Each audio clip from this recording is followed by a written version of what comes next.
This is Hero. So today we're on the part 3 of the series on level 20 deck. So as we're gonna approach the level 20, the XP event for pilots. So beforehand, I would like to let you guys see what's the upcoming, what are the stats that you actually have when you reach level 20 in order that you do not waste your tokens, waste your credits on leveling up the pilots that you shouldn't have upgraded, or you could have used those coins and tokens to upgrade other cards, other pilots as well. So what we have here is I'm going to show you the cards that, in my advice, that you should not use your coins to upgrade at all. So the very first one is the Striker. You could see on the max hit points you got there for human and robotic, it's at 136 and at 85. His HP is at 1482, speed is 7.5. But if you have a gunner, you could have used your coins and tokens on the gunner instead of a striker, because striker's attack speed is at a constant, whereas for gunner, as long as he is alive, you could see that his attack speed goes higher and higher, and his damage goes higher and higher. Now this is the stats for level 20 gunner. Alright, so you can make a comparison right here. The HP is higher. Alright, the next guy is Arc Bruiser. He's a nice guy. He's a great one, but his speed is too slow. The only good thing about him is him planting the mine, and the amount of damage that his mines actually does is according to his level. Alright, so whatever the level of the damage of mine is, as good as a mine's damage on the burn cards, is equal. It's just like a nuke Atlas and a nuke. The level of damage is according to the level. Alright, this guy, I would put him on my secondary list of upgrading, because you could have more, you could have better pilots to use your tokens and your credits on. So I'll put him aside if I have to upgrade him. Alright, so next we have Steam Bruiser. This is one of the guys that I do not recommend you to upgrade. Yes, he could say that on hardpoint capture he will restore his health and receive a boost on his movement speed.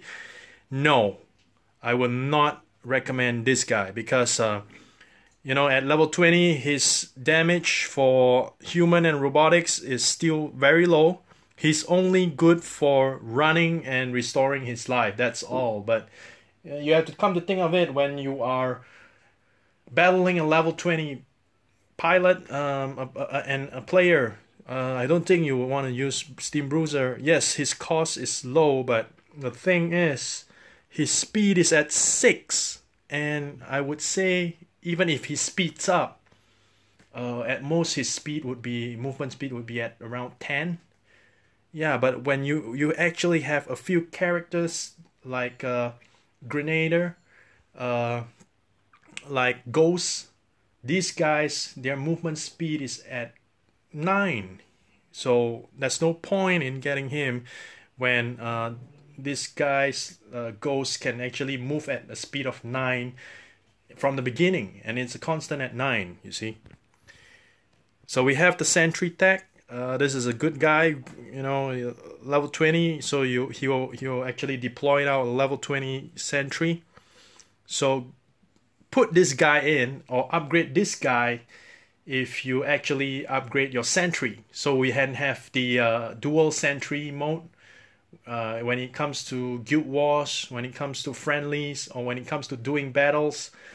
You have 2 sentries on the line. It's really gonna cut down all the deployments, like grunt deployments, and as well as human pilots. Alright, and if you top it up with a mine or an arc mine, you can actually destroy robots like Ninja. this is a very good defender. All right, next, so like I say, we have Ghost on here. You could see his human damage as well as robotic damage is as high. It goes as high as 217 and 108. The life is still low, but the good thing it's low cost at 2. The speed is at 9. All right, this is a constant 9. That's what she is good for.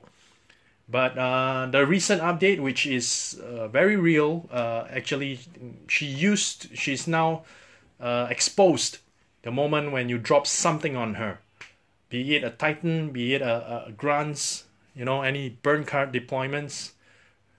Now she is still good, but it wasn't as good as before. In a previous update, you could drop ninjas, you could drop a Titan on her, she will still be invisible. But of course, it's not realistic at all. You know, when her description says she was, you know, she will be exposed when it's you know, when the moment that she's being hit. All right.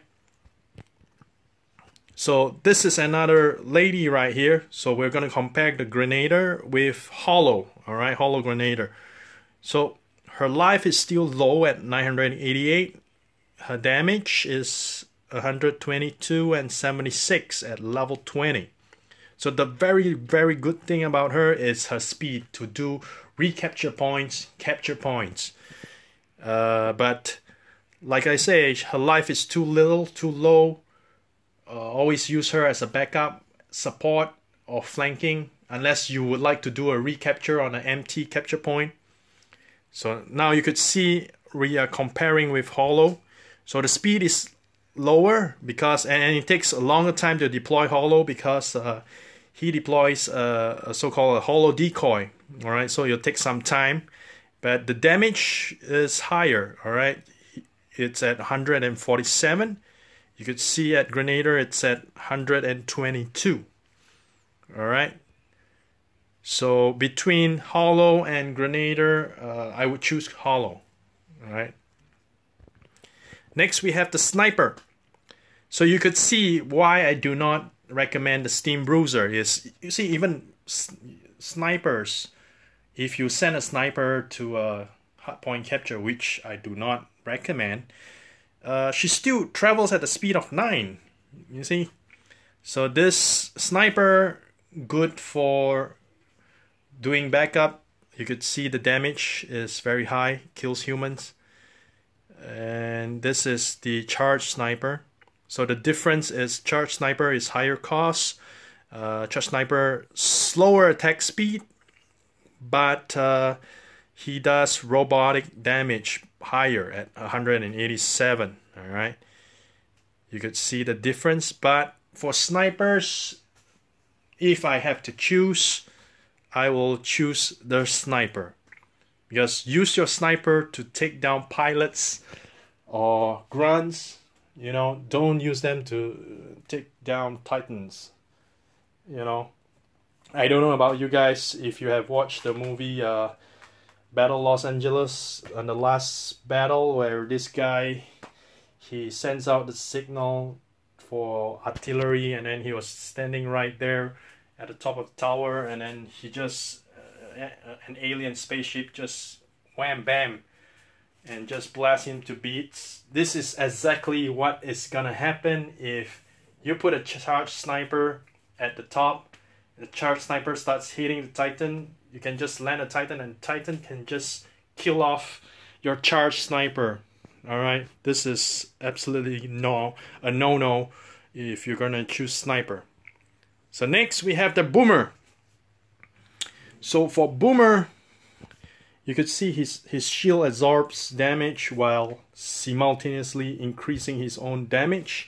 So if you have a Boomer, please, by all means, on this upcoming Pilot XP event, do go and upgrade him as much as possible. All right. Between a Hollow Grenader and a Boomer, I would choose a Boomer, because you could see his hit points. His life is at 3,500. Take a look at Grenader. 1,200. All right. Although Boomer, His attack speed is low, but you could see his AoE damage is pretty high. Alright. Next, Arc Boomer. So between the Boomer and the Arc Boomer, the Arc Boomer is even slower because he needs to charge up the energy cannon. And his damage is still low and is slow and is higher costing at energy cost of 4.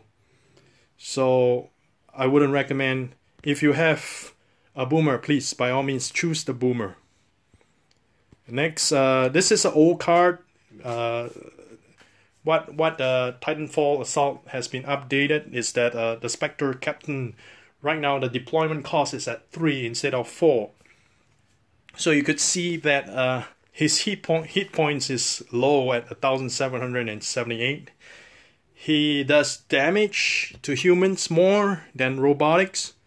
It's at 197. So compared to Grunt Cap, you could see Grunt Cap's damage is even higher for robotics. It's not even 197.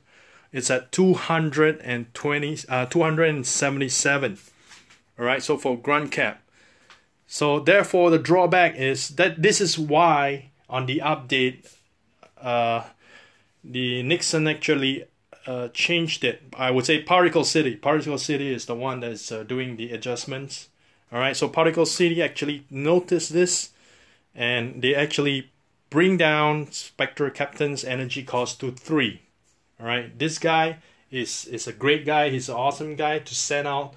You know, you should, if you're gonna use him, you should send him out in the beginning of the game so that every point capture he does, according to the level, he will deploy down 2 Spectres. All right, so if it, like right here, right now, it's at level 20, he will deploy 2 level 20 Spectres along with him.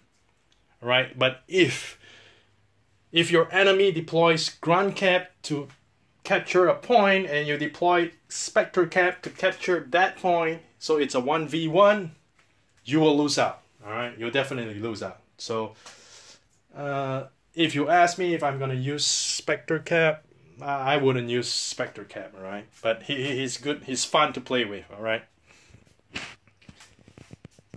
And yes, we have come to the legendary Sim Ninja. This is the level 20 stats.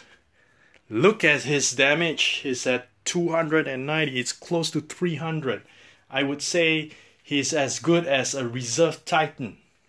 So this guy, if you have this guy, please by all means level him up. But of course, make sure your pilots are, anti-drones, because definitely you'll face players that are anti-ninja decks, especially from the guys from Big Easy, because I know they know that I use my ninja deck, so they're all of them stand by to have drones to fight me back.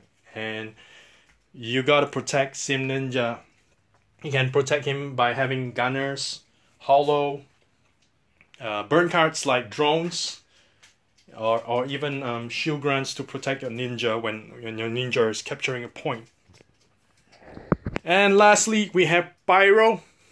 So Pyro, his damage is at 141. This is really good and effective for all human pilots, grunts. So the only drawback is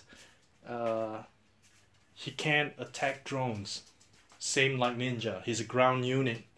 So the good thing is the death effect. When he dies, he will have termite scattered all over on the ground. So your enemy can eat all the termite on the ground.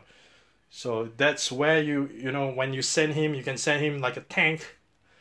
Have backups like hollows, gunners. Back him up so that he goes tanking. The moment he dies, you can actually use him. Alright, so that's it for today's part 3 of Pilot's level 20 deck. I hope you guys learned something from this, and you guys can save all your tokens and credits. Hope to see you soon.